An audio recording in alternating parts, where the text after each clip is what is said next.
I have been hearing about this story for the past couple of days, so I just took the time out to actually go to her YouTube page. This is her page, The New Trophy Wife. Her name is Isis, and this is why I've been telling you guys, and I've been standing heavy on advocating and making my stance known and trying to share my experience, my knowledge, my thoughts, my opinions on what I know to be true or what I know could happen, to pass the message along to a young woman who is not thinking about these sort of things.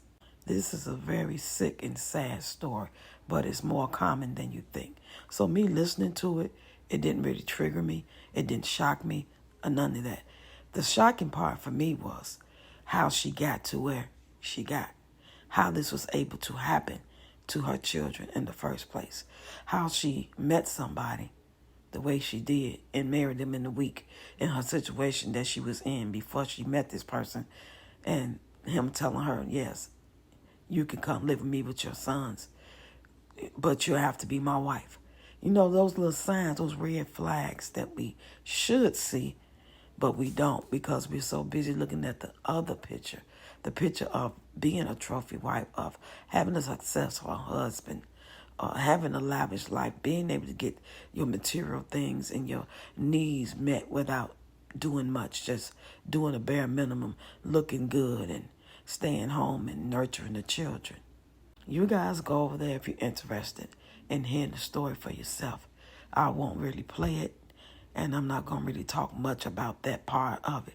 Just know it could trigger you, especially if you've been through it or know somebody who have. My thing is prevention. That's what I'm all about. What happened, happened. I'm just happy that she found out when she did find out and she did something about it. She didn't sit there. Some women sit there, try to analyze it, think about it, investigate it, go back and forth in her head about what she should do. She acted on it. So that's good. People will only show you their representative. You cannot take people, especially when it comes to you involving yourself in their life and things that they may do or say could affect your life.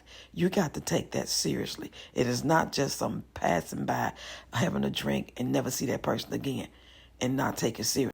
We got to take accountability, responsibility, analyze ourselves, find out who we are, what we stand on. Who are you? What do you want in life? What type of mindset do you have? What are your beliefs? How do you move?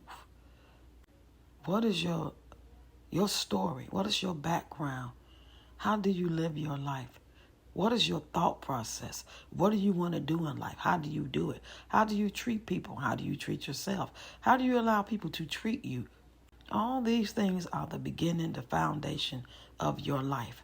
From the time you're old enough to start beginning to think about these things, to figure this thing called life out, to be able to become that well-rounded, healthy-minded adult.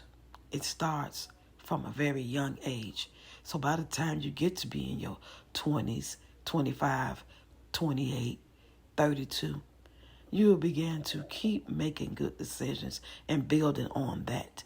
But if you start off as a young child and then you grow up with certain mindsets, certain things happen to you, certain way of living, environment, it's not your fault, but okay, now you're 12 and now you're 16 and now you're 18, 22, and your mindset is based off the way you were raised.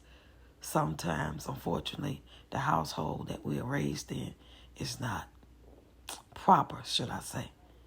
Or you're allowed to be out in the streets.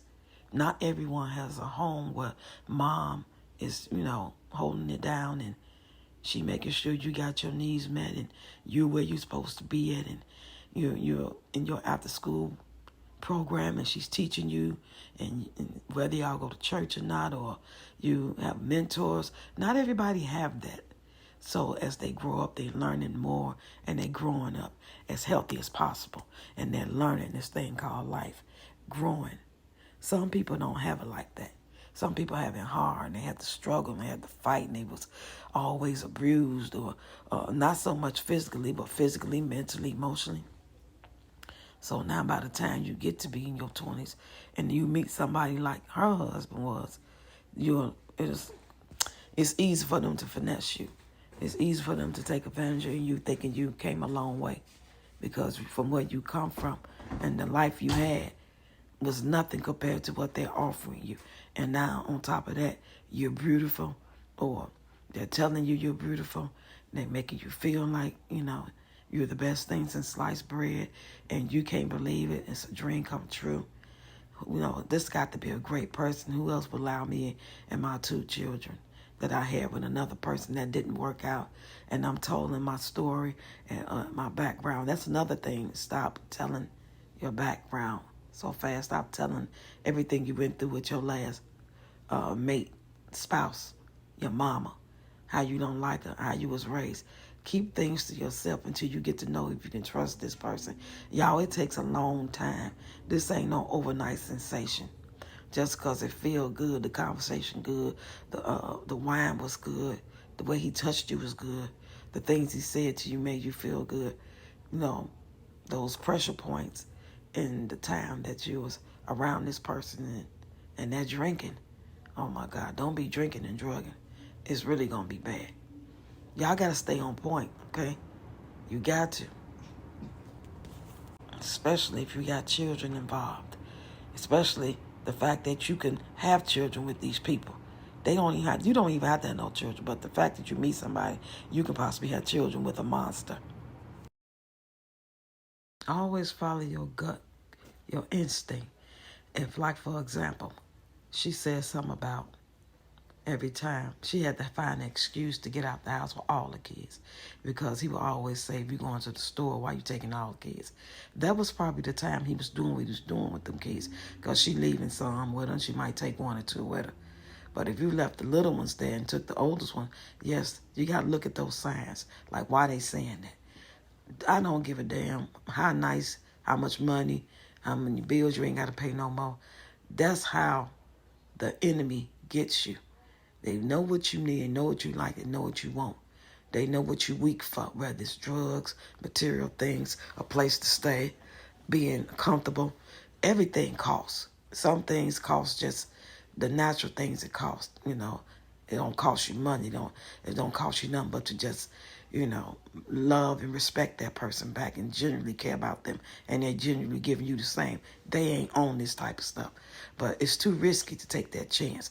So some people may say, well, you're going to always be alone then. If you're going to always think like that, it's worth being alone then. If my choice is to take a chance on my grandchildren, or when my kids was little, being safe as opposed to me being lonely or being without a man, then I think I'd rather take the kids being safe.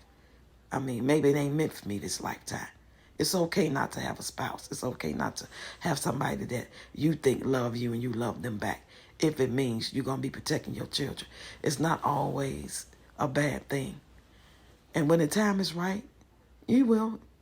The Creator of heaven and earth will reward you for doing it that way. He will make sure that you see and make good decisions. Remember, we got free will, but you got to make good decisions.